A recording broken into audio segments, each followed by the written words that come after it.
আলহামদুলিল্লাহ। আজকে আমাদের তাফসীর হবে সূরা আর রহমানের চতুর্থ পর্ব। আয়াত সংখ্যা হলো 29 থেকে 38, 10টি আয়াতের তাফসীর। মহান আল্লাহ রাব্বুল আলামিন আমাদের সকলকে শুরু থেকে শেষ পর্যন্ত ইখলাস ও বিনয়ের সাথে আমলের নিয়তে এই তাফসীরগুলো আমাদেরকে শোনা এবং বলার তৌফিক দান। ইতিপূর্বে সূরা আর রহমানের একটি একটি করে 3টি পর্বের তাফসীর হয়েছে। আজকে হলো চতুর্থ পর্ব। চতুর্থ পর্বের প্রথম আয়াত হলো 29 নম্বর আয়াত। সূরা আর রহমানের 29 নম্বর আয়াতে কারিমে আল্লাহ তাআলা কি বলেন? ইয়াসআলুহু মান ফিস সামাওয়াতি ওয়াল আরদ কুল্লা ইয়াউমিন হুয়া ফি শাআন। ছোট্ট আয়াত, ব্যাপক কথা, জ্ঞানের বিশাল সমুদ্র কেমন জানি একটি ঝিনুকের ভিতরে ঢুকিয়ে দেওয়া হয়েছে। বলুন সুবহানাল্লাহ। প্রথমে আমরা সূরা আর রহমানের আজকের এই 29 নম্বর আয়াতে কারিমার সহজ সরল বঙ্গানুবাদ শুনি। আল্লাহ তাআলা কি বলছেন? ইয়াসআলুহু, আল্লাহ তাআলার কাছে চায়, মান, ওই সমস্ত মাখলুক সৃষ্টিজীব যারা রয়েছে, ফিস সামাওয়াত, আসমানে আকাশে, ওয়াল আরদ, এবং জমিনে, কুল্লা ইয়াউমিন, প্রতিদিন, হুয়া ফি শাআন, প্রতি মুহূর্তে আল্লাহ তাআলার শান মোতাবেক তিনি বান্দার এই আবেদনগুলো পূরণ করেন। বলুন সুবহানাল্লাহ। মুফাসসিরিনে কিরামগণ এই আয়াতে কারিমার তাফসীর লিখতে গিয়ে লিখেছেন, আসমান এবং জমিনের যত সৃষ্টিজীব আছে, বিশেষ করে মানব জাতি এবং জিন জাতি এবং আসমানের ফেরেশতা, এই 3 মাখলুক, কারো কারো নিকটে বক্তব্য হলো শুধু মানুষ, জিন জাতি আর ফেরেশতা কুল নয়, বরং যত মাখলুক, যত সৃষ্টিজীব আল্লাহ তাআলা সৃষ্টি করেছেন, সকল সৃষ্টি আল্লাহ তাআলার কাছে তার যত চাওয়া পাওয়া আছে আল্লাহর কাছে আবেদন করে, আল্লাহর কাছে চায়। এখানে প্রশ্ন আসে, মানব জাতি এবং জিন জাতি তো পানাহার করে, খাদ্য গ্রহণ করে, তো আকাশের যে ফেরেশতা আছে তারা তো পানাহার করে না, খাদ্য গ্রহণ করা থেকে তারা পবিত্র, তাদের পানাহারের প্রয়োজন হয় না, তারা কি চায়? তো তার উত্তরে মুফতি শফি সাহেব রাহিমাহুল্লাহ তাআলা তার প্রসিদ্ধ তাফসিরে মারিফুল কোরআনের ভিতরে লিখেছেন যে আসমানের ফেরেশতাদের পানাহারের প্রয়োজন হয় না ঠিকই, কিন্তু আল্লাহর রহমত এবং মেহেরবানির প্রয়োজন হয়। এই জন্য তারা আল্লাহর কাছে আল্লাহর রহমত, অনুকম্পা, তার দয়া, মায়া, মেহেরবানি আল্লাহর কাছে কামনা করে। সুবহানাল্লাহ। মুফাসসিরিনে কিরামগণ এটাও লিখেছেন, বিভিন্ন ভূখণ্ডে বিভিন্ন প্রজাতির মাখলুক নিজ নিজ যত চাহিদা আছে, প্রয়োজন আছে, সব কিছু আল্লাহর কাছে চায়। কি চায়? মুফাসসিরিনে কিরামগণ তাদের তাফসীরের ভিতরে লিখেছে, সুস্থতা কামনা করে, রিজিক চায়, শান্তি চায়, নিরাপত্তা চায়, সম্মান চায়, মর্যাদা চায়, বিজয় চায়। যত প্রকারের প্রয়োজন আছে মাখলুকের সৃষ্টিজীবের, সকল কিছুই মাখলুক আল্লাহর কাছে কামনা করে। তাফসীরের ভিতরে এসছে যে এই জন্য আল্লাহ ছাড়া যত মাখলুক সৃষ্টিজীব রয়েছে, সমস্ত সৃষ্টিজীব হলো আল্লাহর কাছে মুহতাজ, মুখাপেক্ষী, আর আল্লাহ হলেন বেনিয়াজ, অমুখাপেক্ষী। সূরা ইখলাসে যেটা বলা হয়েছে, কুল হুয়াল্লাহু আহাদ আল্লাহুস সামাদ, আল্লাহ হলেন অমুখাপেক্ষী, তিনি কারো মুখাপেক্ষী নন। আল্লাহ ছাড়া যত সৃষ্টিজীব মাখলুক আছে সবাই আল্লাহ তাআলার মুখাপেক্ষী। আল্লাহ তাআলার কাছে তারা তাদের যার যে প্রয়োজন আছে সবকিছু আল্লাহ তাআলার কাছে তারা চায়। এমনকি নেককার বান্দারা আল্লাহ তাআলার কাছে তার ইবাদত বন্দেগী করার জন্য সেই তৌফিক কামনা করে, তৌফিকও চায়। এই জন্য হাদিস শরীফে এসেছে, আল্লাহর হাবিব ইরশাদ ফরমান, প্রতিদিন শেষ রাতের মুহূর্তে সুবে সাদেক যখন হবে তার পূর্বে, অর্থাৎ আমরা যেটাকে লাইলাতুল কিয়াম, তাহাজ্জুদের নামাজের সময় বলে থাকি, ওই শেষ রাতে শেষ মুহূর্তে মহান আল্লাহ রাব্বুল আলামিনের রহমত সামায়ে দুনিয়া দুনিয়ার নিকটবর্তী আসমানের কাছে চলে আসে এবং গোটা দুনিয়াবাসীকে সম্বোধন করে বলেন, আলা মিন মুস্তাগফির। ও দুনিয়াবাসী, দুনিয়ার মানুষ, জীবনভর গুনাহ করেছ, শরাব, জুয়া, মদ, জিনা, মিথ্যা, ব্যভিচার, জুলুম, অত্যাচার, যত প্রকারের গুনাহ করেছো, অপরাধ করেছো, আমার হুকুমগুলো অমান্য করেছো। আলা মিন মুস্তাগফির। আমি আসমান জমিনের মালিক, কুল কায়নাতের খালেক ও মালিক, সমস্ত মাখলুকাতের স্রষ্টা। আমি তোমাদেরকে ডাকতেছি, আবেদন করতেছি, কে কোন গুনাহ করেছো আমার কাছে ক্ষমা চাও। ফাগফির লাহু। আল্লাহ রাব্বুল আলামিন বলেন, আমি তো তামাম জিন্দেগীর সমস্ত গুনাহগুলি মাফ করে দেব। 70-80 বছর, 100 বছরের কাট্টা কাফের, জীবনেও তাওহীদে বিশ্বাসী ছিলি না, তোর ভিতরে অনুভূতি আসছে, তাওবা করে তুই কালেমা পড়ে শিরিক থেকে তুই তাওহীদের পথে আসলি, আমাকে যখনই ডাক দিলি সাথে সাথে আমি রব্বুল আলামিন আর শাহজিন থেকে বললাম, লাব্বাইক ইয়া আবদি, ও আমার বান্দা, আমি হাজির হয়ে গেলাম। সুবহান। 80 বছর, 100 বছরের গুনাহ অনুতপ্ত হৃদয় নিয়ে, অনুশোচনা নিয়ে তাওবা ইস্তেগফার করে, তাওবা নসুহা করে, চোখ থেকে এক ফোঁটা পানি তোর গাল বেয়ে পড়তে পারবে না। তোর 100 বছরের সমস্ত গুনাহ এক মুহূর্তে আল্লাহ বলেন মাফ করে দেবে। চেয়ে তো দেখ, আমাকে তো একবার ডাক। আলা মিন মুস্তারজিক। রিজিকের প্রত্যাশী কে আছো? চাকরি করো, ব্যবসা করো, বিবি বাচ্চা, ছেলে মেয়ে, ভাই বোন, বাবা মায়ের অনেক বড় জিম্মাদারি, দায়িত্ব।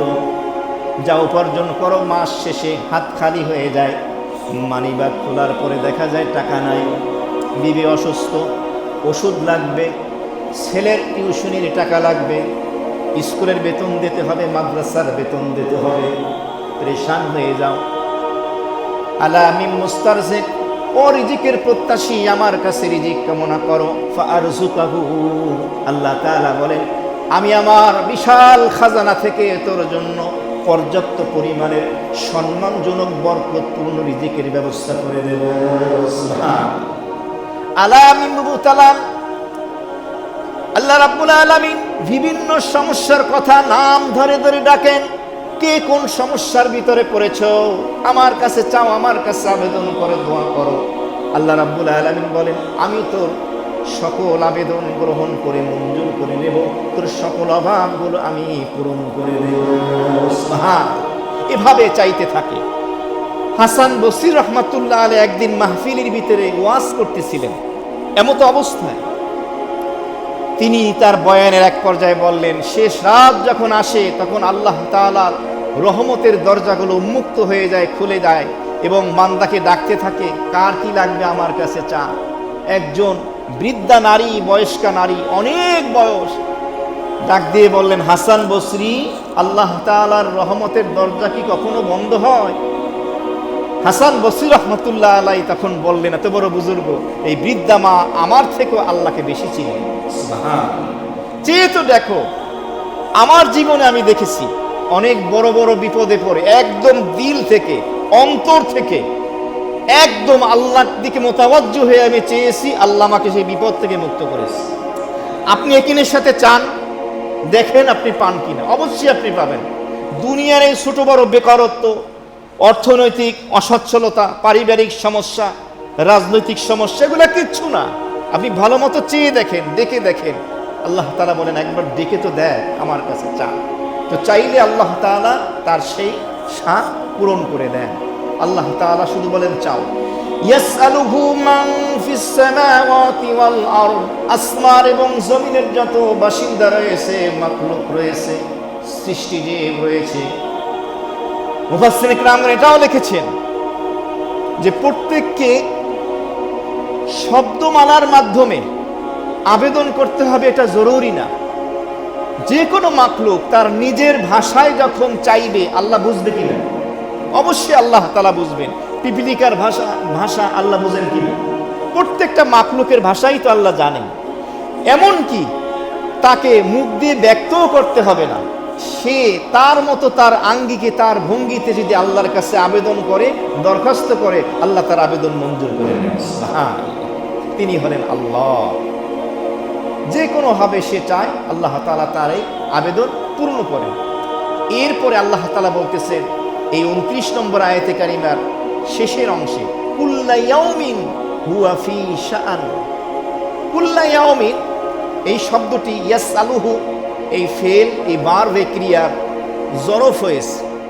এর অর্থ হলো প্রতিটি দিন, তার মানে প্রত্যেকটি মুহূর্তে, চোখের প্রতিটি পলক, প্রতিটি নিঃশ্বাসে সমস্ত মাখলুক যা কিছু জানচা করে, যা কিছুই আবেদন করে, চাইতে থাকে, আল্লাহ তাকে দিতে থাকে।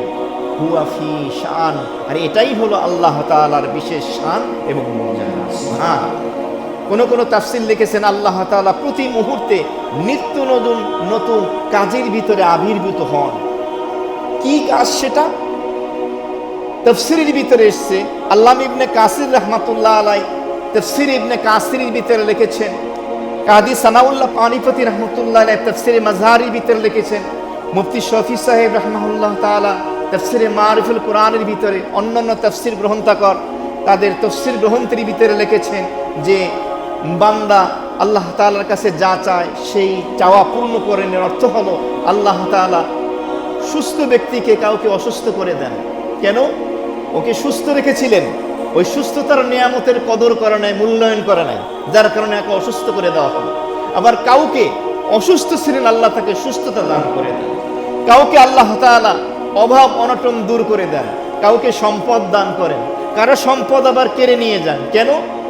হয়তো সেই সম্পদের এই নিয়ামতের যথার্থ মূল্যায়ন করেনি, শুকরিয়া আদায় করেনি, সঠিকভাবে যাকাত আদায় করেনি, স্থানকাল পাত্র ভেদে বাকি 11 মাস ফকির, মিসকিন, গরিব, অসহায়, বিধবা, এতিম, বিপদগ্রস্ত, অসুস্থ ব্যক্তি সাহায্য করার সামর্থ্য আল্লাহ দিয়েছিল, সে করেনি। খালি টাকা জমাইছে ব্যাংকের ভিতরে, খালি গনে কত কোটি হইল, মূল্যায়ন করেনি। আল্লাহ সম্পদ ছিনিয়ে নিতে পারেন কিনা?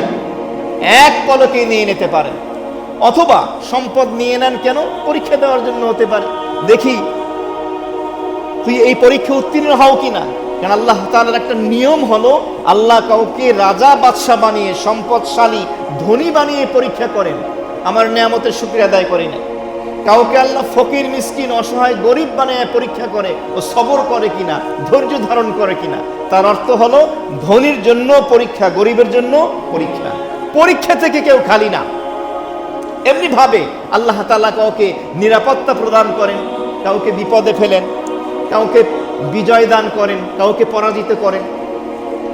এই অংশের তাফসীর করতে গিয়ে আল্লামা ইবনে কাসির রাহমাতুল্লাহ আলাইহি তাফসীর ইবনে কাসির লিখেছেন, নবী করিম সাল্লাল্লাহু আলাইহি ওয়াসাল্লাম একদিন তেলাওয়াত করলেন, কুল্লা ইয়াউমিন হুয়া ফি শাআন। প্রতি মুহূর্তে আল্লাহ তাআলা তার শান মোতাবেক নিজের কাজে তিনি রত থাকেন, ব্যস্ত থাকেন।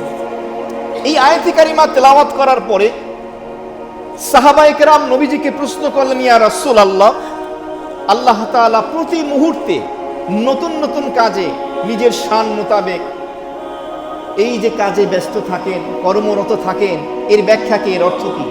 নবী করিম সাল্লাল্লাহু আলাইহি ওয়াসাল্লাম সাহাবায়ে কেরাম এর এই প্রশ্নের উত্তরে বললেন, এর অর্থ হলো আল্লাহ তাআলা যদি চান কোনো বান্দাকে বিপদ থেকে মুক্তি দান করেন, আল্লাহ তাআলা যাকে চান তাকে মৃত্যু দান করেন, আল্লাহ তাআলা যাকে চান তাকে জীবন দান করেন।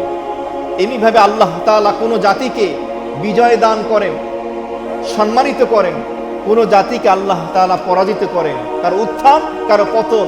তাফসীরের ভিতরে মুফাসসিরিন কিরামগণ এই আয়াতে কারিমার এই অংশে এই তাফসীর করেছেন। এমনিভাবে কুল্লা ইয়াউমিন, প্রতিদিন, আসলে দুনিয়ার প্রথম থেকে নিয়ে কিয়ামত পর্যন্ত এই সমস্ত দিনকে মুফাসসিরিন কিরামগণ 2 দিনে ভাগ করেছেন। একদিন হলো পৃথিবীর প্রথম দিন থেকে নিয়ে কিয়ামত পর্যন্ত, এটা হলো একদিন। আর একটা দিন হলো কিয়ামতের দিন। মোট কয় দিন হলো? 2 দিন, এটা বলা হয়েছে। এমনি ভাবে আল্লাহ রাব্বুল আলামিন এই 2 দিনে কি করবেন? বান্দার সকল চাওয়া পাওয়াকে পূর্ণ করবেন।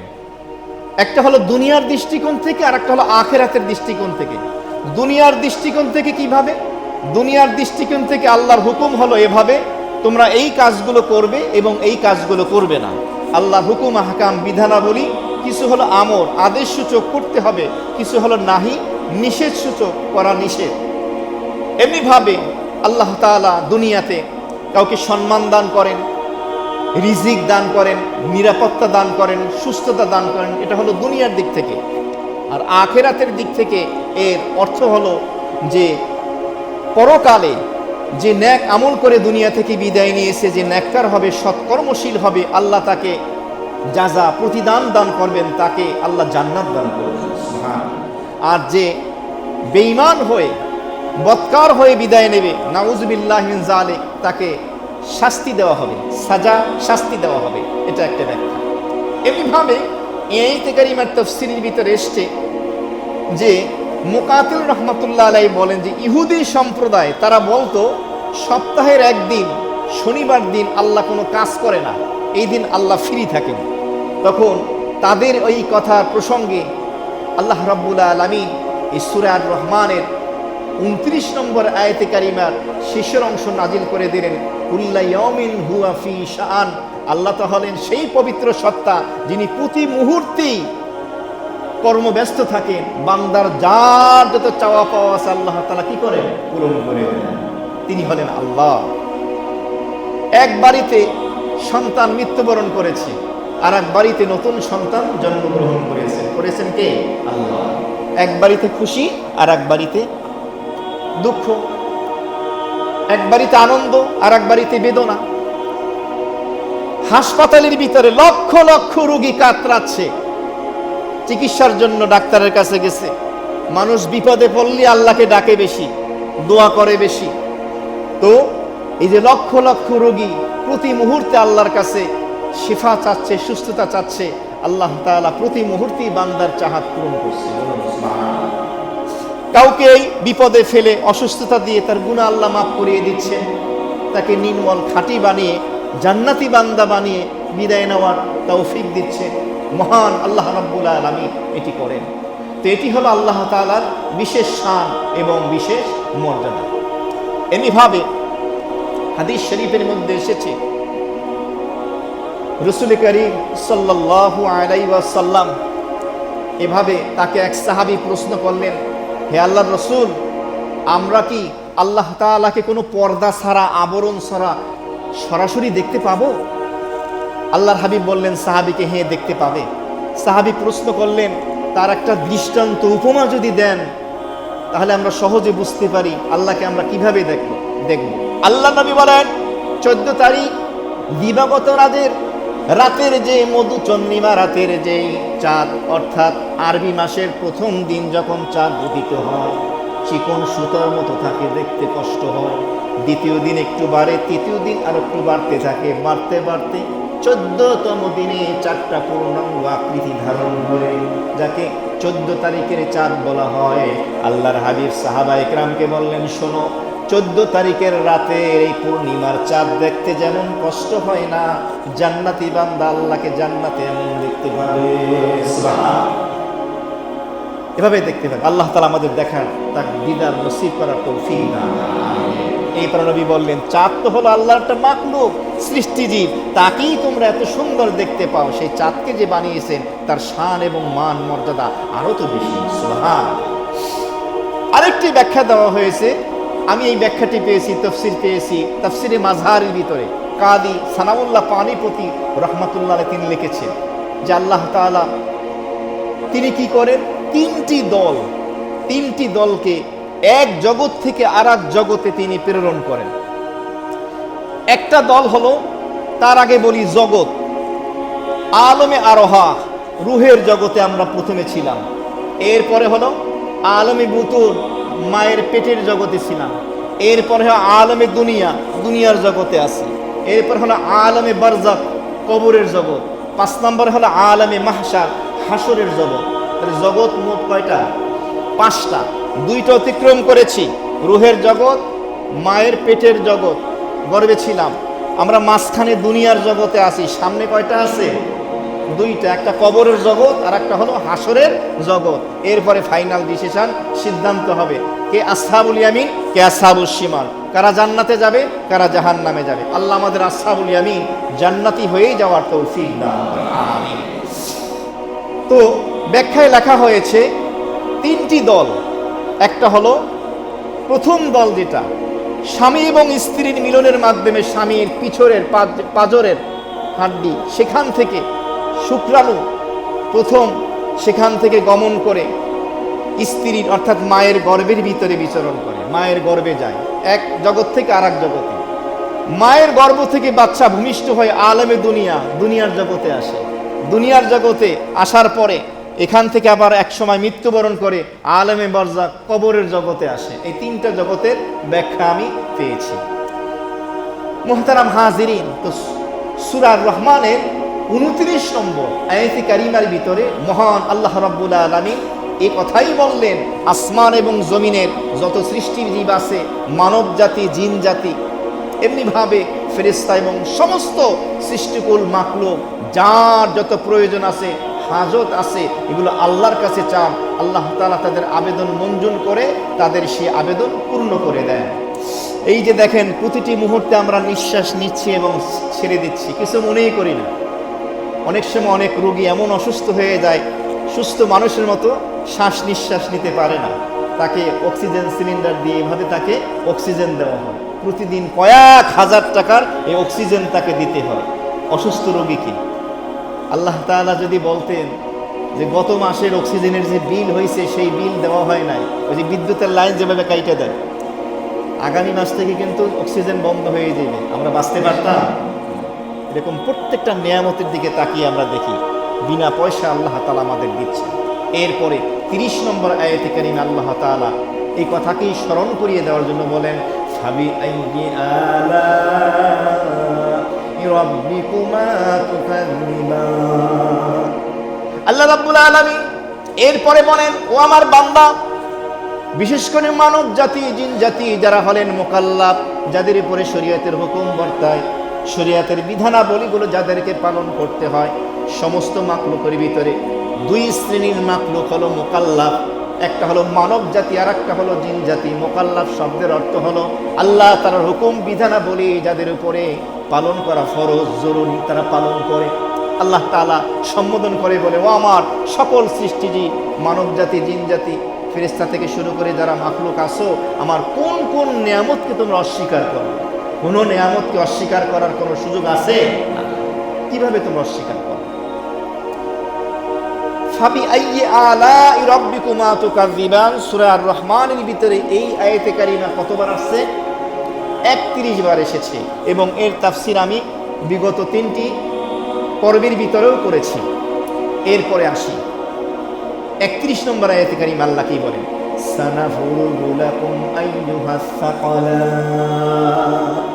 সানাফুরুগু, আল্লাহ তাআলা বলেন, অচিরেই আমি ফারেগ হব, লাকুম, তোমাদের জন্য, আইয়ুহাস সাকালান, হে মানব জাতি ও জিন জাতি। এই আয়াতে কারিমার মধ্যে আল্লাহ তাআলা বিশেষ করে মানব জাতি এবং জিন জাতিকে সম্বোধন করেছেন। সানাফরুগু শব্দটা ফারাগুন শব্দ থেকে আসছে। ফারাগ শব্দের অর্থ হলো অবসর হওয়া, একটা কাজ থেকে ফ্রি হওয়া। আর এর বিপরীত শব্দ হলো শোগল। শোগল শব্দের অর্থ হলো কর্মব্যস্ত, আর ফারাক শব্দের অর্থ হলো কর্মমুক্ত। শাব্দিক অর্থ আসে। আল্লাহ তাআলা বলেন, হে জিন জাতি এবং মানব জাতি, আমি তোমাদের জন্য আমার কাজ থেকে অবসর হব, এরপরে তোমাদের দিকে আমি মনোনিবেশ করব। প্রশ্ন আসে, আল্লাহ তাআলার কি কোনো কাজ করার জন্য অন্য কোনো কাজ থেকে অবসর হওয়ার দরকার আছে? ফারেক হওয়ার দরকার আছে? না, এটা মানুষের জন্য দরকার। কারণ মানুষ একই টাইমে দুই কাজ করতে পারে না। আপনারা 3-4 জন মিলে যদি কথা বলেন, কিছু বোঝা যাবে? এই মাইকে যদি 2-3 জন মিলে কথা বলি, আমরা কিছু বুঝবো না? বুঝবো না। অথচ পৃথিবীর শুরু থেকে নিয়ে শেষ পর্যন্ত যত মানুষ পৃথিবীর জমিনে আসবে, সমস্ত মানুষ এক ময়দানে একত্রিত হয়ে একই টাইমে যার যত প্রয়োজন আছে চাইতে থাকবে কিয়ামত পর্যন্ত। প্রত্যেকের চাওয়া আলাদা, কিন্তু প্রতিটি মুহূর্তে প্রত্যেকের কথা আল্লাহ তাআলা প্রতিটি কথা সুস্পষ্টভাবে শুনতে পান, বুঝতে পারেন। এই জন্যই তো তিনি আল্লাহ। তাহলে এই কথা কেন ব্যবহার করা হলো? আমি ফারেক হব, কাজ থেকে অবসর হব। তাফসীরের ভিতরে এসছে এর অর্থ হলো আই সানাকদিয়া লাকুম, আমি তোমাদের জন্য তোমাদের কাজের ফয়সালা করব, মীমাংসা করব। আর একটা অর্থ হলো আল্লাহ তাআলা বুঝাতে চেয়েছেন যে আমি তোমাদের প্রতি এভাবে মনোনিবেশ করব। কয়েকটা ব্যাখ্যা দেওয়া হয়েছে। হে মানব জাতি ও জিন জাতি, তোমরা দুনিয়ার এই হায়াতের জিন্দিগিতে যে আমলগুলো কাজগুলো করেছো, তোমাদের মৃত্যুর পরে ভালো কাজের প্রতিদান, মন্দ কাজের শাস্তি দেওয়া হবে। সুতরাং তোমরা তোমাদের হায়াতের জিন্দিগিতে তোমাদের আমলের প্রতি, কাজের প্রতি মনোনিবেশ করো। দ্বিতীয় নম্বরে হলো আল্লাহ তাআলা বলতে চাচ্ছেন, দ্বিতীয় ব্যাখ্যা তাফসীর হলো যে কিয়ামতের ময়দানে, হাসরের ময়দানে তোমাদের কাজের যে শাস্তি এবং প্রতিদান দেওয়া হবে। দুনিয়াতে তোমরা থাকতে তোমাদের যে সুযোগ দেওয়া হয়েছিল, এই সুযোগ আর কিন্তু দেওয়া হবে না। তোমাদের সেই সুযোগের অবসান হয়ে গেছে, দেওয়া হবে না। তৃতীয় নম্বরে হলো যে তোমাদের যেহেতু হিসাব নেওয়া হবে, সুতরাং তোমরা চিন্তা ভাবনা করে কাজ করো, আমি কিন্তু তোমাদের কর্মের হিসাব নেব। আল্লাহ তাআলা এটা বুঝালেন। এটার ব্যাখ্যায় তাফসীরের ভিতরে আসছে যে অনেকে বলে, যেমন পিতা তার সন্তানকে বলে, দাঁড়া আমি একটু ফ্রি হই কাজ থেকে, তোর খবর আছে। এর অর্থ হলো তাকে বুঝানোর জন্য, ওই বিষয়টার গুরুত্ব বোঝানোর জন্য, কোনো কাজের দায়িত্বের জিম্মাদারির গুরুত্ব বোঝানোর জন্য শব্দের, বাক্যের প্রয়োগ প্রতি ভাষায় এমন হয়ে থাকে, একথা বোঝানো হয়েছে। আর এর একটি অর্থ হলো যে তোমাদের জীবনের যে কাজের যে দায়িত্ব যাকে যেটা দেওয়া হয়েছে, এটার সমাধান, এটার মীমাংসা কিন্তু আমি করে দেব। সুতরাং মা যেমন, বাবা যেমন সন্তানকে বলে থাকে, সতর্কবাণী স্বরূপ তাদেরকে এটা বলা হয়েছে। দুইভাবে সতর্ক করা হলো, তোমরা তোমাদের কাজের প্রতি সতর্ক হও, কারণ তোমাদের এই কাজের এই বিনিময় তোমাদের কাছ থেকে নেওয়া হবে, দেওয়া হবে। মুহতারাম হাজিরিন, রূপক অর্থে এটি ব্যবহার হয়েছে। এখানে একটা শব্দ ব্যবহার হয়েছে আইয়ুহাস সাকালান। আইয়ুহাস সাকালান, সাকালুন শব্দ সাকিল থেকে, সাকিল মানে বোঝা, ভারী, সাকাল ভারী, এর দ্বিবচন হলো তাসনিয়া হলো সাকালান। দুই ভারী বলতে বোঝানো হয়েছে মানব জাতি এবং জিন জাতি। মানব জাতি এবং জিন জাতিকে আল্লাহ সাকালান শব্দ দ্বারা কেন ব্যাখ্যা করলেন? মুফাসসিরিনে কিরামগণ নিজ নিজ তাফসীরের ভিতরে লিখেছেন, এর কারণ হলো আল্লাহ রাব্বুল আলামিন মানব জাতি এবং জিন জাতিকে সৃষ্টি করেছে। মানুষ এবং জিন জীবিত হোক অথবা মৃত হোক, তারা জমিনে বোঝার মতো ভারী, এই জন্য তাদেরকে সাকাল বলা হয়, ব্যবহার করা হয়েছে। এমনিভাবে সম্মানের দিক থেকে, মর্যাদার দিক থেকে মানব জাতি এবং জিন জাতি অন্যান্য মাখলুক থেকে ভারী, এই জন্য তাদেরকে সাকাল বলা হয়। সাকাল বলে তাদেরকে সম্বোধন করা হয়েছে, তারা ভারী দুইজন। এই মানব জাতি এবং জিন জাতিকে আল্লাহ রাব্বুল আলামিন সম্বোধন করে বলেছেন। যেমন তাফসীরে আসছে, রাসূল কারীম সাল্লাল্লাহু আলাইহি ওয়াসাল্লাম হাদিস শরীফের মধ্যে বলেন যে আমি তোমাদের কাছে ছিঁড়ে গেলাম দুইটা জিনিস, তারাক্তু ফীকুম সাকালাইন, আমি তোমাদের কাছে দুইটা ভারী জিনিস রেখে গেলাম, কিতাব আল্লাহ ওয়া ইতরাতি, অন্য জায়গায় আছে সুন্নাত রাসূলি, আল্লাহর কিতাব কোরআন, আরেকটি হলো আমার আহলে বাইত, আমার পরিবারের সদস্য। একটা হলো তার পরিবারের সদস্য এবং তার রুহানি সদস্য সাহাবায়ে কেরামের অন্তর্ভুক্ত। আর যেখানে বলা হয়েছে সুন্নাতের কথা, এর অর্থ হলো আল্লাহর নবীর সেই শিক্ষা, যেই শিক্ষা সাহাবায়ে কেরামের মাধ্যমে তার উম্মত পর্যন্ত পৌঁছছে। এই দুইটা জিনিসকে সাকালাইন বলা হয়েছে। সাকালাইন মানে ভারী জিনিস, এর অর্থ হলো কোরআন এবং সুন্নাহ, এটা মর্যাদা সম্পন্ন জিনিস অন্যান্য সকল জিনিস থেকে। অন্য আয়াতে কারিমে আসছে, লা ইয়াসমাউহু কুল্লা শাইইন ইল্লা সাকালাইন, মানুষ মৃত্যুবরণ করার পরে, কবরে রাখার পরে শুধু মানব জাতি এবং জিন জাতি ছাড়া সকল জাতি কবরের ভিতরে আযাব হলে তারা সেটা শুনতে পায়, বুঝতে পারে। গরু, ছাগল, ভেড়া যা কিছু আছে তারা কবরের আযাব অনুধাবন করতে পারে। মানব জাতি এবং জিন জাতি পারে না। প্রশ্ন আসে কেন পারে না? কারণ যদি মানুষকে কবরের আযাবের আওয়াজ শোনানো হতো, মানুষ পাগল হয়ে যেত, দুনিয়াদারি করতে পারতো না, এই বিয়া শাদী বাড়ি গাড়ি টাকা পয়সাগুলো কিচ্ছুই করতে পারতো না, একদম পাগল হয়ে যেত কবরের আযাব যদি আমরা শুনতে পেতাম। সেখানে সাকালাইন বলে মানব জাতি এবং জিন জাতিতে বলা হয়েছে। হাদিস শরীফের ভিতরে বাবু সুর অর্থাৎ কিয়ামতের আগে যে সিংহায় ফুৎকার দেওয়া হবে সেখানেও আর সাকালাইন বলে বোঝানো হয়েছে আল ইনস ওয়াল জিন। সাকালাইন হলো মানব জাতি এবং জিন জাতি, এই দুই জাতিকে সম্বোধন করে বলা হয়েছে। তো আল্লাহ রাব্বুল আলামিন মানব জাতি এবং জিন জাতি এই দুই জাতিকে সম্বোধন করে বললেন যে দেখো, পৃথিবীতে তোমাদেরকে যে আমি নিয়ামত দান করেছিলাম, তোমাদের কর্ম করার, কাজ করার, আমল করার তৌফিক সুযোগ দিয়েছিলাম, মৃত্যুর পরে কিন্তু সেই সুযোগ আর থাকবে না। সুতরাং তোমরা দুনিয়াতে হায়াতের জিন্দিগিতে ভালো কাজের প্রতিদান, মন্দ কাজের শাস্তি এটা বিবেচনা করে এসো, কারণ আমি কিন্তু কিয়ামতের ময়দানে আখেরাতে সমস্ত কাজ থেকে ফারেক হয়ে, অবসর হয়ে আমি কিন্তু তোমাদের হিসাবের ব্যাপারেই আমি মনোনিবেশ করব। তখন অন্য কোনো কাজ চলবে না, শুধুমাত্র তোমাদের হিসাব নেওয়া হবে। কেউ পাবে জান্নাত, কেউ পাবে জাহান্নাম, কেউ পাবে নেক কাজের প্রতিদান, কেউ পাবে বদ কাজের, মন্দ কাজের শাস্তি। নাউযুবিল্লাহি মিন যালিক। এই ব্যাখ্যা মুফাসসিরিন ইকরাম তাদের তাফসীরের ভিতরে দিয়েছেন। এমনিভাবে ইতিপূর্বে যে আমরা 29 নম্বর আয়াতে কারিমার তাফসীর শুনেছিলাম, সেখানে একটি কথা রয়ে গিয়েছে। সেটি হলো তাফসীরের ভিতরে এসছে যে আল্লাহ রাব্বুল আলামিন হাদিসের মধ্যে নবীজি বলেন, আল্লাহ রাব্বুল আলামিন লাউহে মাহফুজকে সাদা মুক্তা দিয়ে তৈরি করেছেন।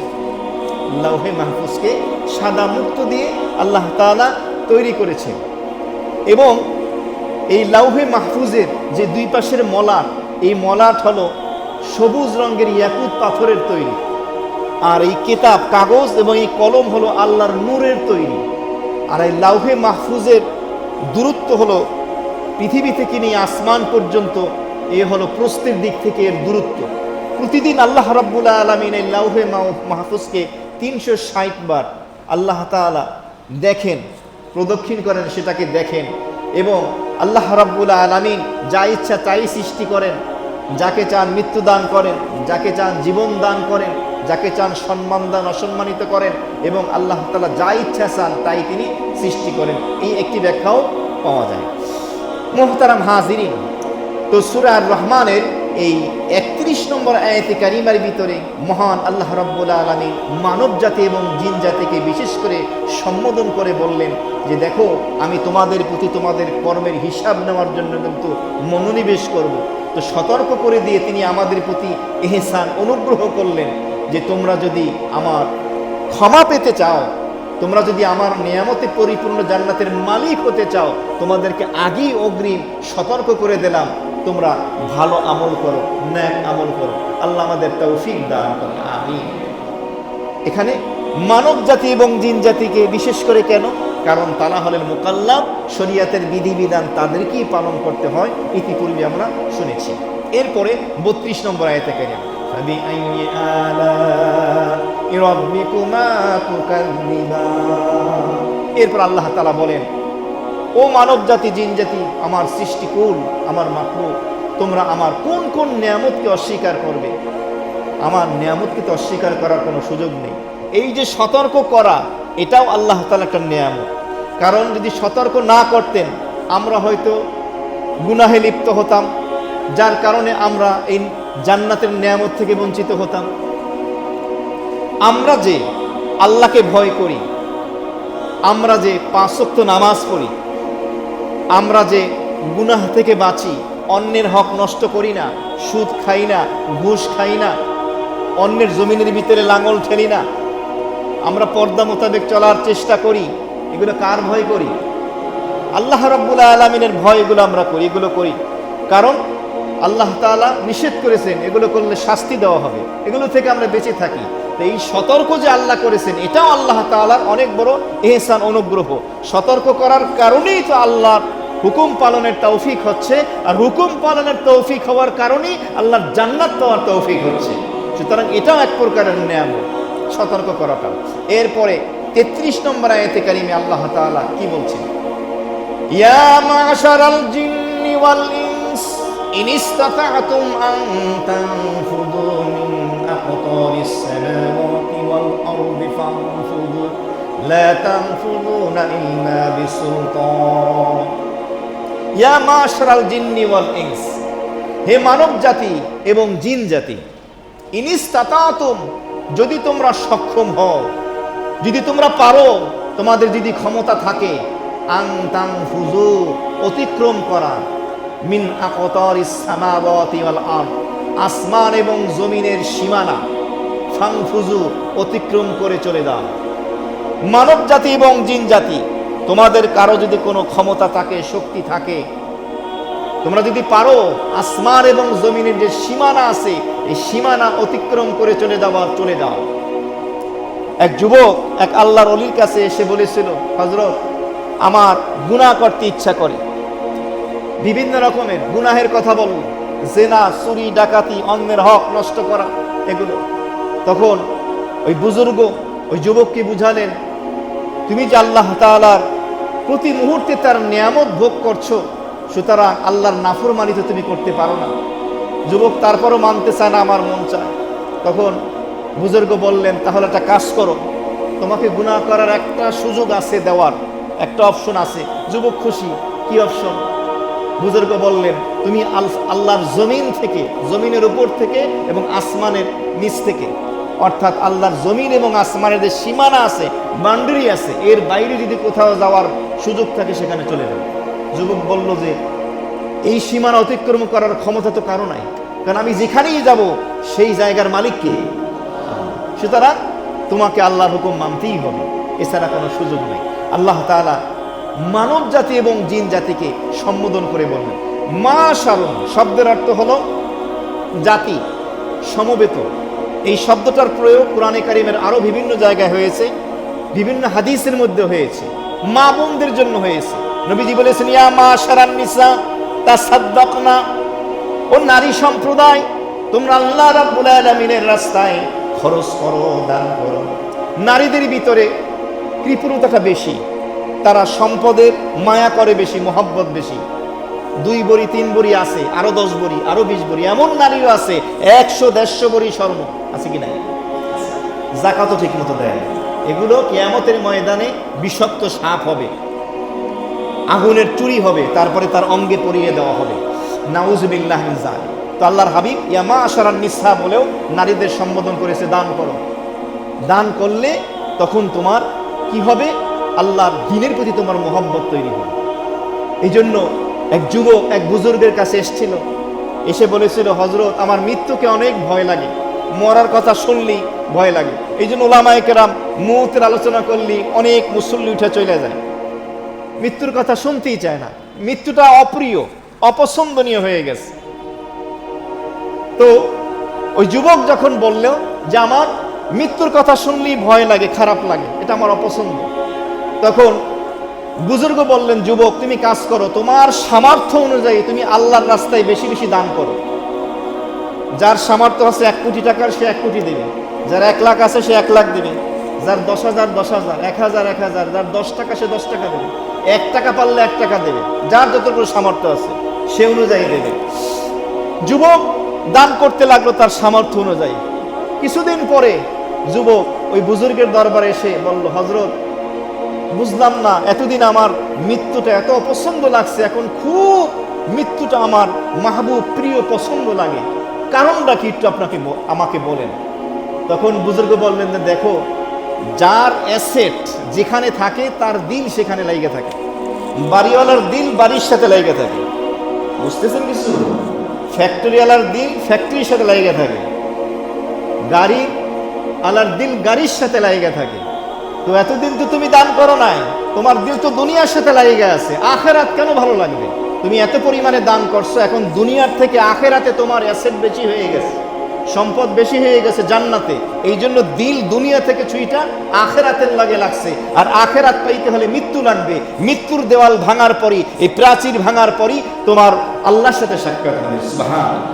এই জন্য নবীজি বলেছেন তুহফাতুল মুমিনিন আল মাউত আও কামা ক্বালা সাল্লাল্লাহু আলাইহি ওয়াসাল্লাম, দুনিয়াতে এক বন্ধু আর এক বন্ধুকে, স্বামী স্ত্রীকে, স্ত্রী স্বামীকে একে অপরকে গিফট দেয়, উপহার দেয়, তোহফা দেয়। আর আল্লাহর হাবিব বলেন মুমিনের জন্য সর্বশ্রেষ্ঠ তোহফা, উপহার, উপঢৌকন হলো মৃত্যু। কেন? মৃত্যুর মাধ্যমেই বান্দা মাওলার সাথে সাক্ষাতের, মুলাকাতের তৌফিক লাভ করে। তো আমাদের অধিকাংশের কাছেই মৃত্যুটা অপছন্দনীয় না পছন্দনীয়? যতই কন পছন্দনীয়, বুকে হাত দিয়ে বলেন দেখবেন অপছন্দনীয়। এটাকে পছন্দনীয় বানাতে হলে আমাদের অ্যাসেট কোথায় বানাতে হবে বেশি? আখেরাতে। চোখটা বোঝেন, দুনিয়ায় যা আছে লেখে দেওয়া লাগবে না, অটো চলে যাইবে ছেলে মেয়ের, বিবি বাচ্চার নামে। এই জন্য মরার আগে যতটুকু পারেন করেন, মসজিদ মাদ্রাসা থেকে শুরু করে দিনের খেদমত বেশি বেশি করেন। আল্লাহ তৌফিক দান করে বলি আমিন। অন্য জায়গায় নবী বলেছেন ইয়া মাশারাশ শাবাব, ও যুবক সম্প্রদায়, ইনিস্তাতা মিনকুমুল বাআ, তোমাদের মধ্যে যাদের বিবাহ করার সামর্থ্য রয়েছে তোমরা বিবাহ করো।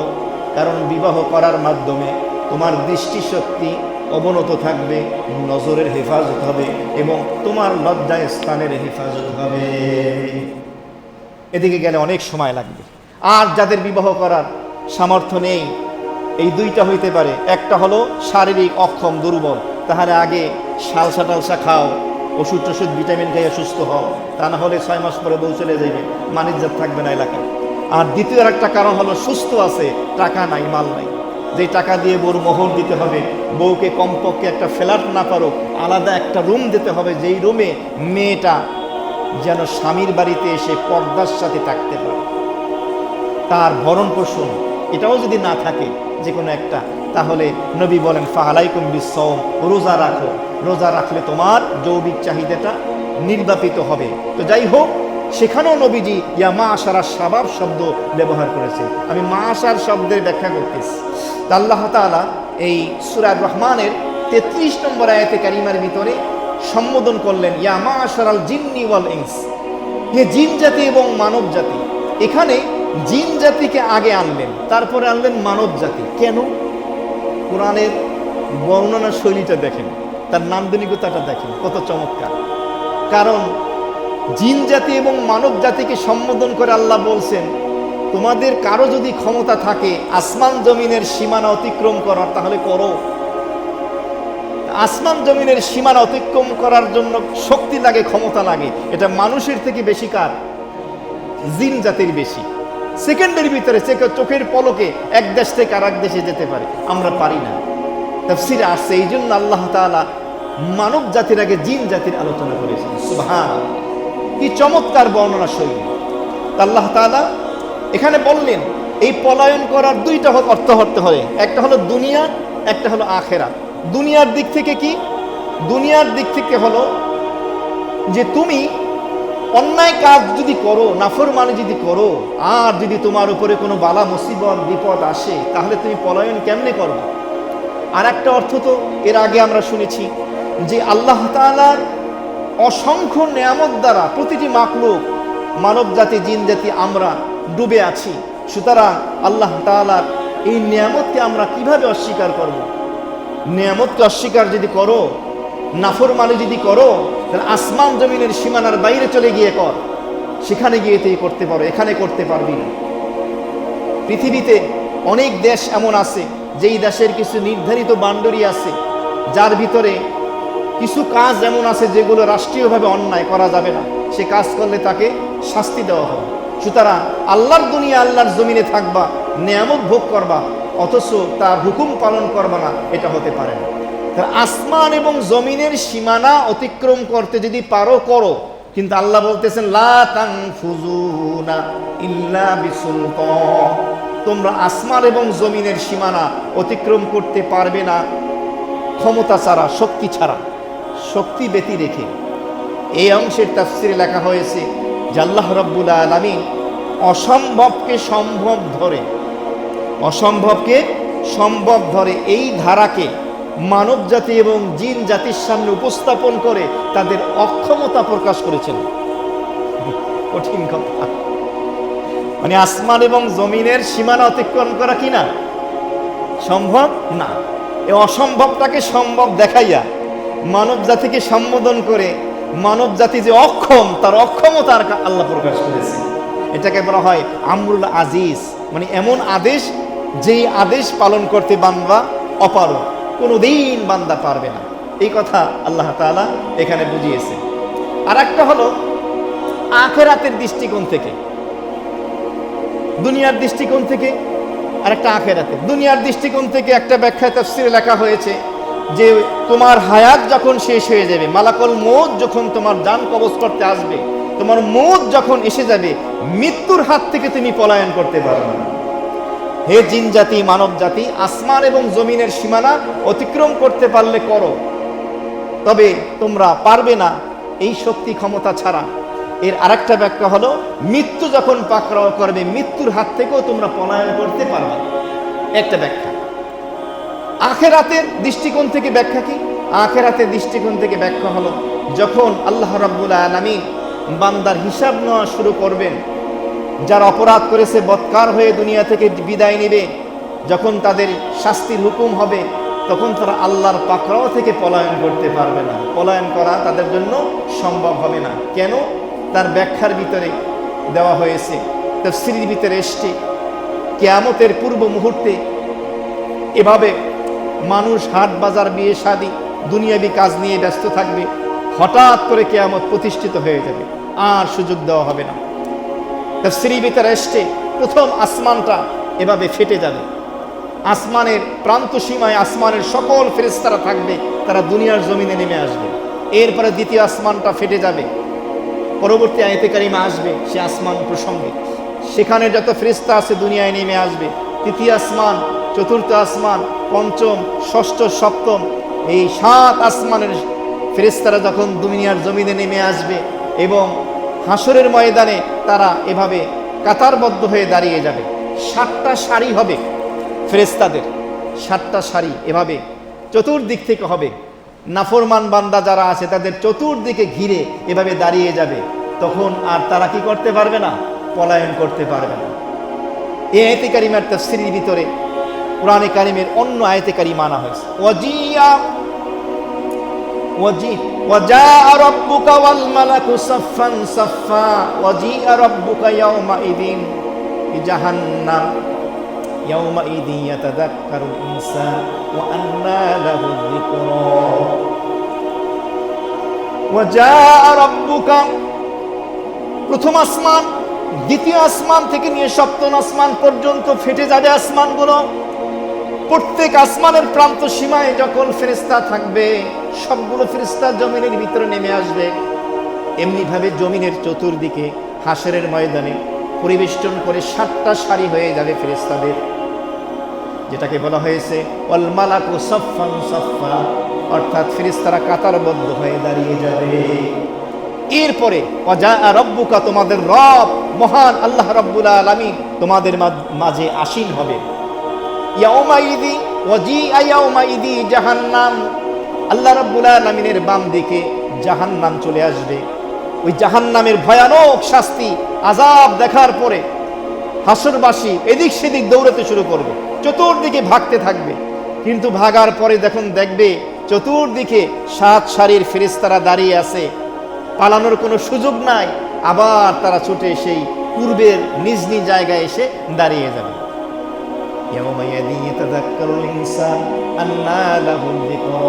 কোরআন বলতেছে সেদিন মানুষের সামনে হক উদ্ভাবিত হয়ে যাবে, প্রতীয়মান হয়ে যাবে, তারা বাধ্য হবে, অনুধাবন করতে পারবে। কিন্তু তাদের আজকের এই অনুধাবন কিসের কাজে আসবে? কিসের কাজে? ইয়াকুলুল ইনসান, সেদিন মানুষ বলবে আইনাল মাফার। এই হাসরের ময়দানে জাহান্নামের ভয়ানক বিভীষিকাময় আযাব এবং শাস্তি দেখার পরে সেদিন জাহান্নামবাসী বলবে, মানুষ বলবে আইনাল মাফার, কোথায় পলায়ন করব, কোথায় আমরা ভাগবো? কাল্লা লা ওয়াজার, আজকে কোথাও ভাগার কোনো সুযোগ নাই, পলায়নের কোনো সুযোগ নাই। তাহলে হাসরের ময়দানে এটা হলো আখিরাতে পলায়নের একটি ব্যাখ্যা এখানে দেওয়া হয়েছে এই 33 নম্বর আয়াতে কারিমার ভিতরে। যেমন পৃথিবীতে বুঝানোর জন্য উলামায়ে কেরাম বলেন, কোন লোক যখন কোনো অপরাধ করে, যখন বুঝতে পারে যে আমার শাস্তি হবে, তখন সে সেই দেশ থেকে পলায়ন করে অন্য দেশে চলে যায়। কত সুন্দর মিলে গেল। কিছুদিন আগে কিছু লোক পালিয়ে কোথায় গেছে? ভারতে গিয়ে আত্মগোপন করেছে, সেখানে বেইজ্জতির জিন্দেগি। তো বলা হয় আজকে দেশে যারা আছে, এক গ্রুপের সাথে তো ভারতের গভীর সম্পর্ক ছিল, পার্শ্ববর্তী দেশ হওয়ার কারণে পলানোটা সহজ হয়ে গেছে। এখন যদি পরবর্তীতে এমন কোনো একটা আবার কোনো এভাবে বাংলার জমিনে যদি আবার এই আন্দোলনের মাধ্যমে এই যদি স্বৈরাচার পলায়ন করতে চায়, তাহলে কোন দেশের সাথে তাদের বন্ধুত্ব আছে, তারা কোন দেশে যাবে? এরকম দেশটা আগেই বানানো দরকার, কারণ এরকম বিপ্লব হবে এটা আমরা কোনোদিন কল্পনা করছি না। তো এই অপরাধ করার কারণে তারা এভাবে পলায়ন করতে চায়। দুনিয়াতে পলায়নের সুযোগ আছে, কয়েকটা মার্ডার করে অনেক মানুষের সম্পদ এভাবে হাতিয়ে নিয়ে কি করে, দুর্নীতি করে, এরপরে তারা চলে যায় কানাডায়, সুইজারল্যান্ডের সুইস ব্যাংকে গিয়ে টাকা রাখে, কানাডায় এভাবে গিয়ে তারা বেগমপাড়া বানায়, বিভিন্ন দেশে বানায়। এটা দুনিয়াতে সম্ভব পলায়ন করা। আল্লাহ তাআলা বলতেছেন আখিরাতে চলবে না, লা তানফুজুনা, এই পলায়নের কোনো সুযোগ নাই। কারণ আসমান এবং জমিনের সীমানা অতিক্রম করা, বাউন্ডারি অতিক্রম করার ক্ষমতা কারণে তুমি যেখানেই যাবে সেখানেই আল্লাহ তাআলার আধিপত্য এবং ক্ষমতা বিরাজমান। আল্লাহ তাআলা এই কথা এখানে বলে দিলেন। আরও একটি ব্যাখ্যা বলে দিলেন যে দেখো, পৃথিবীর এই জমিনে তোমাদের হায়াতের জিন্দেগি সুযোগ দেওয়া হয়েছিল, আমার কাছে তোমাদের যত চাওয়া পাওয়ার ছিল আবেদন করেছো, আমি মঞ্জুরও করেছি। কিন্তু কিয়ামতের ময়দানে আখেরাতে এই আবেদন এবং মঞ্জুর কিন্তু চলবে না, তখন শুধু চলবে হিসাব আর নিকাশ চলবে। 34 নম্বর আয়াতে কারিমা আল্লাহ তাআলা কি বলেন? আল্লাহ তাআলা বলেন ফাবিআইয়ি আলা'i রাব্বিকুমা তুকাযযিবান।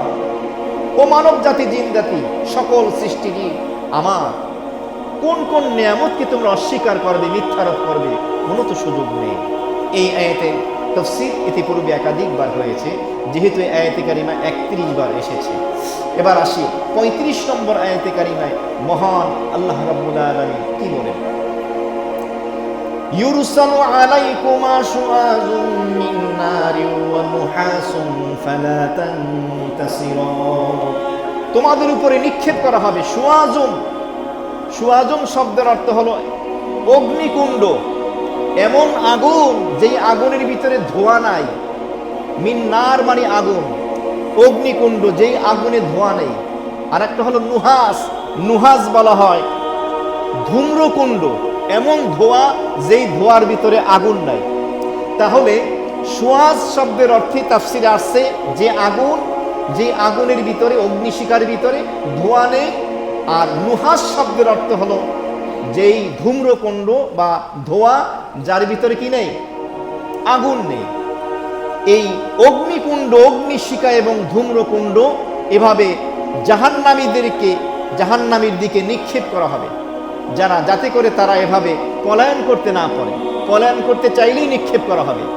বর্তমানে বাস্তবতার আলোকে বোঝার জন্য আমরা বুঝতে পারি, যেমন ইরান এবং ইসরায়েল কিছুদিন আগে যে যুদ্ধ লাগলো, যে মিসাইলগুলো মারতেছিল বিভিন্ন রকমের, একটা পর একটা যুদ্ধ বিমান আসলে এই মিসাইলগুলো মারা হয়। সেখান থেকে সে আত্মরক্ষা করতে চায়, অন্য ভূমিতে গিয়ে সে বোমা ফেলতে চাইলে তাকে আবার পাকড়াও করে, ধাওয়া করে মিসাইল, সে আবার সেখান থেকে ছুটে যায়। ঠিক এমনিভাবে কিয়ামতের ময়দানে, হাসরের ময়দানে এই জাহান্নামী পাপাচারীরা পলায়ন করতে চাইলে আল্লাহ রাব্বুল আলামিন বলেন ইউরসালু আলাইকুমা শুআযুম মিন নারিন ওয়া নুহাস, যে তোমাদেরকে অগ্নিশিখা, অগ্নিকুণ্ড এবং ধূম্রকুণ্ড তোমাদেরকে এভাবে ধাওয়া করতে থাকবে, এই ড্রোনের মতো তোমাদের পিছনে ছুটতে থাকবে। কেউ কেউ বলেছেন এর একটি ব্যাখ্যা হলো জাহান্নামীরা জাহান্নামে যাওয়ার পরে তাদের যে শাস্তি হবে দুই ধরনের হতে পারে। একটা শাস্তি হলো শুআযুম দিয়ে, এমন আগুন যার ধোঁয়া নাই। আর একটা শাস্তি হলো নুহাসুন দিয়ে, যার ধোঁয়া আছে আগুন নাই। প্রশ্ন আসতে পারে শুধু ধোঁয়ায় কি হবে? এই যে কিছুদিন আগে কোথায় বনানী না উত্তরায় কয়েক বছর আগে আগুন লেগেছিল। আমি এর আগেও বলেছি, আমার এক বন্ধু সেখানে ছিলেন, শারীরিকভাবে তিনি অনেক মোটা ছিলেন। এই বেচারায় কিন্তু আগুনে পড়ে নাই, যেই রুমটায় ছিল সে বের হতে পারে নাই, কালো ধোঁয়াটা তার ভিতরে প্রবেশ করেছিল, শুধু ধোঁয়া প্রবেশ করেছে, বেচারা দুনিয়া থেকে চলে গেছে। দুইটি মেয়ে, ছোট মেয়ে, একটি ছেলে রেখে গেছে এতিম।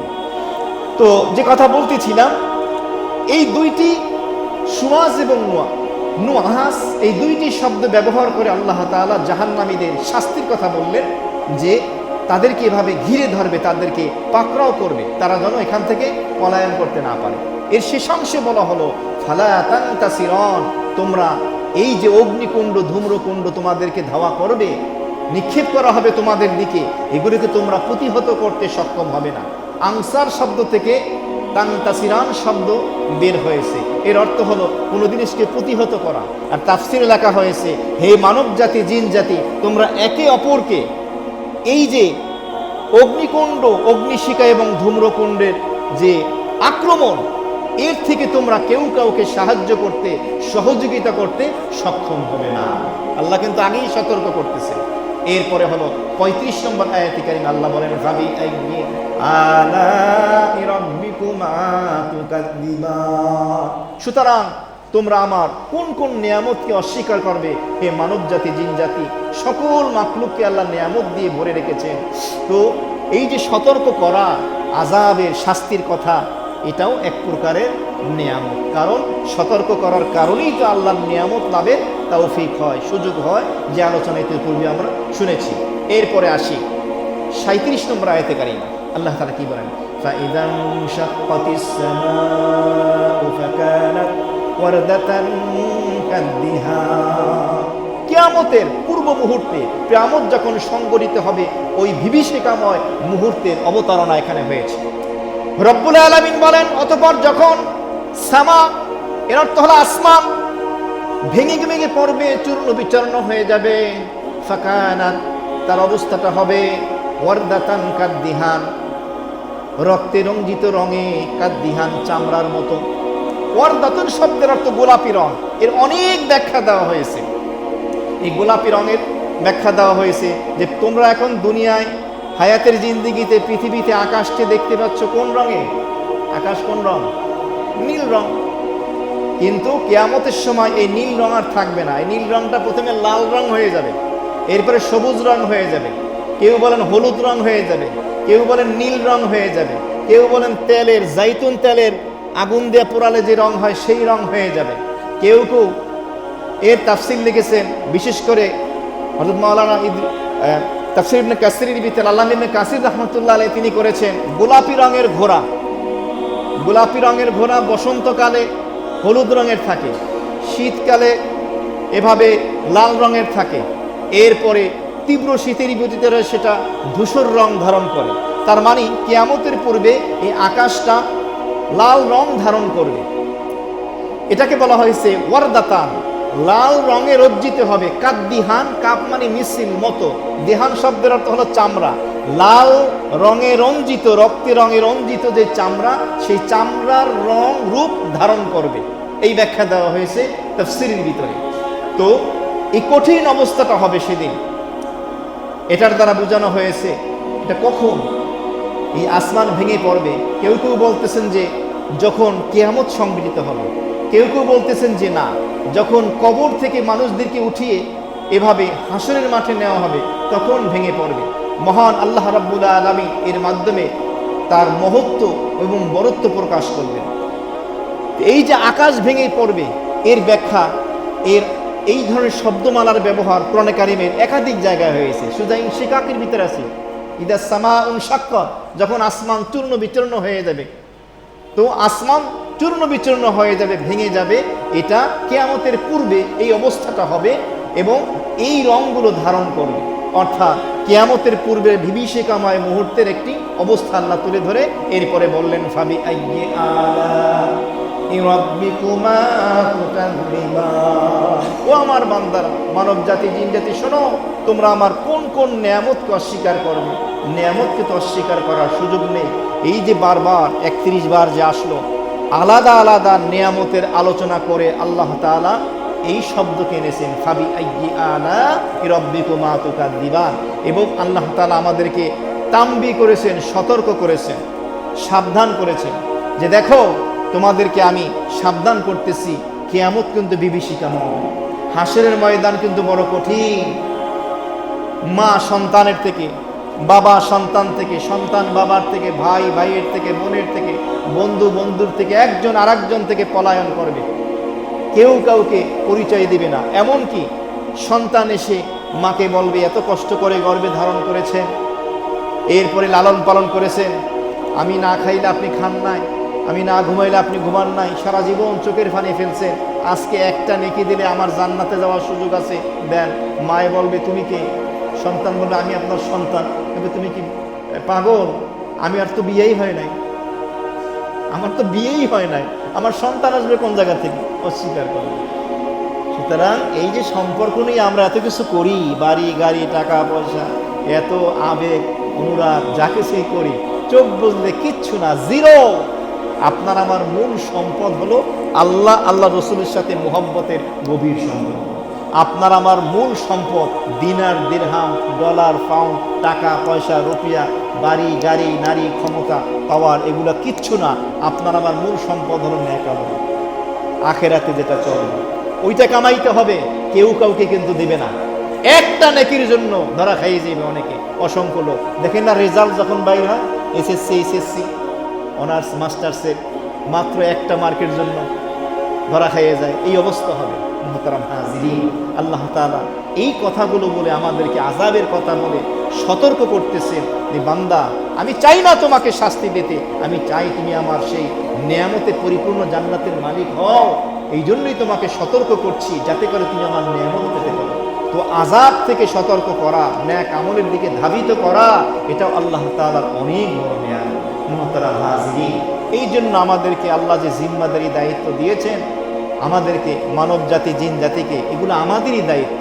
নামাজ নিয়মিত পড়তে হবে, জাকাত ফরজ হলে বছরে একবার দিতে হবে, হজ ফরজ হলে জীবনে একবার করতে হবে, এরপরে রমজান মাস আসলে আপনাকে সিয়াম সাধনা করতে হবে, এরপরে হালাল খেতে হবে, হারাম থেকে বাঁচতে হবে, মানুষের কল্যাণকামী মঙ্গলকামী হতে হবে, ক্ষতি করা যাবে না, পর্দা শরিয়া মোতাবেক নারীদেরকে পুরুষদেরকে পালন করতে হবে। এই কথাগুলি আল্লাহ বলতেছেন, এই বারে বারে বলতেছেন। কোরআনে কারিমের পরতে পরতে, পাতায় পাতায়, লাইনে লাইনে, আয়াতে আয়াতে বলতেছেন। আর সূরা আর রহমানের ভিতরে তো আল্লাহ চমৎকারভাবে নিয়ামতগুলো স্মরণ করিয়ে দিচ্ছেন। আমাদের জিম্মাদারিটা কি, দায়িত্বটা কি, এটাকে তাম্বি সতর্ক করতেছেন। প্রতিদিন আপনার সন্তান যখন স্কুলে যায়, মাদ্রাসা যায়, আমি বলি খেয়াল করে যাইও। অটোরিকশা কিন্তু জোরে টান দেয়, মোটর সাইকেল কিন্তু উড়াদুরা টানে, খেয়াল করে ডানে বামে তাকিয়ে তারপর হাঁটবা। রিকশায় শক্ত করে বসবে, একই কথা বারবার বাবা বলে, মা বলে, একথা তো জানে সন্তান, তারপরও কেন বলে? তাম্বি করতেছে, সতর্ক করতেছে। ঠিক আল্লাহ রাব্বুল আলামিনও আমাদেরকে বারবার বলতেছেন, ফাবি আইয়ি আলা'i রাব্বিকুমা তুকাদ্দিবান, ও আমার বান্দা, আমার কোন নিয়ামতকে অস্বীকার করবা? তোমার উপরে যে জিম্মাদারি আছে, দায়িত্ব আছে, আমি সতর্ক করতেছি, তোমার দায়িত্ব পালন করো। চোখটা বোঝো, জান্নাতের ব্যবস্থা। সুবহানাল্লাহ। মুহতারাম হাজিরিন, আল্লাহ রাব্বুল আলামিন, আমরা এই দীর্ঘ সময় বসে যে আলোচনা শুনলাম, সূরা আর রহমানের ৪র্থ পর্বে ২৯ থেকে ৩৮ 10টি আয়াতে আমাদেরকে আল্লাহ স্মরণ রেখে আমল করার তৌফিক দান করেন, এবং যে জিম্মাদারি এবং দায়িত্ব দিয়ে আল্লাহ দুনিয়ায় পাঠিয়েছেন, আমাদেরকে সেটা আঞ্জাম দেওয়ার, পালন করার তৌফিক দান করেন। প্রতিটি মুহূর্তে আল্লাহ তাআলা প্রত্যেকটা নিয়ামতের আমাদের শুকরিয়া আদায় করার তৌফিক দান করেন। অনেকেই দোয়া চেয়েছেন, অসুস্থ পেরেশানিতে আছেন, খাস করে গাজার, ফিলিস্তিনের মুসলমানদের জন্য দোয়া করেন। প্রতিদিনই, প্রতি ঘন্টায় ঘন্টায় ওরা মারতেছে, এমনকি ত্রাণ যখন নিয়ে যাচ্ছে তখন মারতেছে। ছোট্ট একটা বাচ্চা 12 কিলো হেঁটে এসে ত্রাণ নিয়েছে, যাওয়ার সঙ্গে মেরে ফেলেছে। চোখে পানি রাখা যায় না। কিসের জাতিসংঘ, কিসের মানবাধিকার, কি গোটা পৃথিবী খালি বলতেছে কি, ডায়লগবাজি করতেছে, আমরা তাকে স্বাধীন রাষ্ট্রের স্বীকৃতি দেবো। আরে মানুষ মেয়েরা ভর্তা বানাইতেছে, তো স্বীকৃতি দিয়ে কি করবি বেটা? কেউ মুভি বানাইতেছে, ড্রামা বানাইতেছে, সিরা ফেলবে, ফাইরা ফেলবে, এগুলো কেউ মাইক ফাইলে একদম ফাটাইয়ে ফেলতেছে। আমাদের মধ্যে আছে হুজুরদের ভিতরে, একদম পানি তো সিরা দিয়ে পানি ভিজাইতে পারে না, মাইক পাইলে হয়েছে, পুরো গরম করে ফেলায় মাটা। এটার দ্বারা যে ইসলাম কায়েম হয় না, এটার দ্বারা যে মানে রাষ্ট্রের উপকার, এটা বোঝে না। ওলামায়ে কেরাম বলেন মানসুবা, চিন্তা ভাবনা, বুদ্ধি ভিত্তিক রাজনীতি, চিন্তা করে আগানো মানুষের কল্যাণ মঙ্গলের জন্য। আরেকটা জিনিস মনে রাখবেন, যতদিন পর্যন্ত যে কোনো নেতা হকের পথে থাকবে, মাজলুমের পক্ষে থাকবে, জালেমের বিরুদ্ধে থাকবে, মানুষের চোখ কান এখন খোলা, মিডিয়া সুস্পষ্ট করে দিয়েছে, তিনি হবেন সবার কাছে প্রিয় নেতা, মৃত্যুর পরে মানুষ তাকে স্মরণ করে, তা না হলে সেকেন্ডের ভিতরে হারিয়ে যাবে। সোহরাওয়ার্দীর বডিগার্ড যেমন হারাই যেতে সেরকম হারাই যাবে। কিন্তু সোহরাওয়ার্দীর বডিগার্ড কে? কেউই জানে না। জানেন না সোহরাওয়ার্দীর বডিগার্ড কে? হ্যাঁ, একজন জানে, খালি শেখ মুজিব।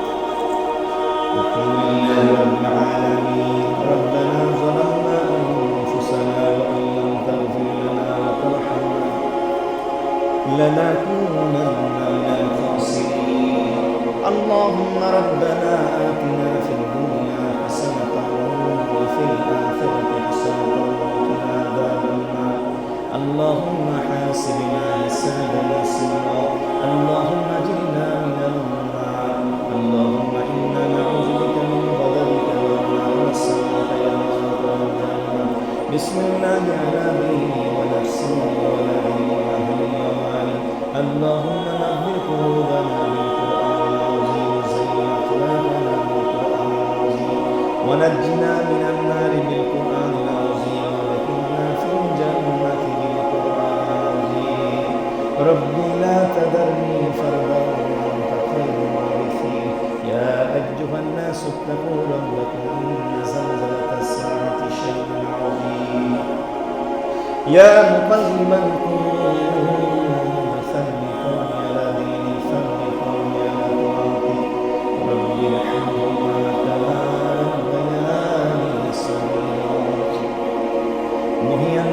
সর্বশক্তিমান মাওলা আহকামুল হাকিমিন মুহসিন আপনি হায়াতের মালিক, কুদরতের মালিক, রিজিক সম্মানের মালিক, কুল কায়নাতের খালিক ও মালিক, সমস্ত মাখলুকাতের স্রষ্টা আল্লাহ।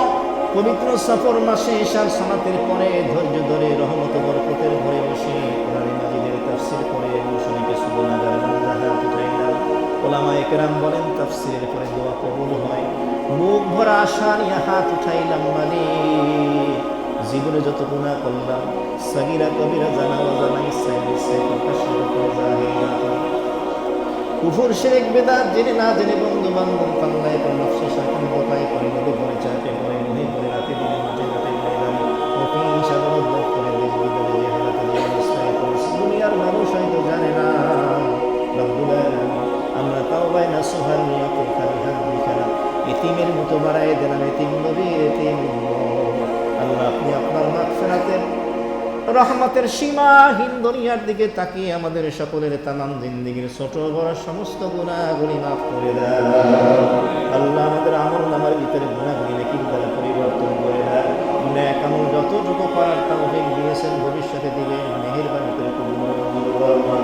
পৃথিবীর শুরু থেকে আজ পর্যন্ত যত মুমিন মুমিনাত মুসলিমাত অন্ধকার কবরবাসী, খাস করে আমাদের আত্মীয়-স্বজন মুরব্বী যারা দুনিয়া থেকে চলে গেছে, যারা যারা খাস করে দোয়া চেয়েছেন, বিশেষ করে তাফসীরে হাজির হয়ে আমিন আমিন বলতেছে আল্লাহ কার কোন ভুল দুনিয়ায় নেই আপনি জানেন, আপনি আলিমুন বিযাতিস সুদূর, আপনি আলিম আল্লাহ। মেহেরবানি করে সকলের জন্য মাগফিরাতের ফায়সালা করে দাও, সকলের জন্য জান্নাতের ফায়সালা করে দাও।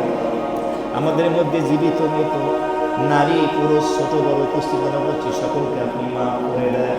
আমাদের হায়াতের রিজিকে পরিবার জীবনের ভিতরে বরকত দান করে দেন ইয়া রাব্বাল আলামিন। ফিলিস্তিনের গাজার মুসলমানদের অবস্থা বড় নাজুক।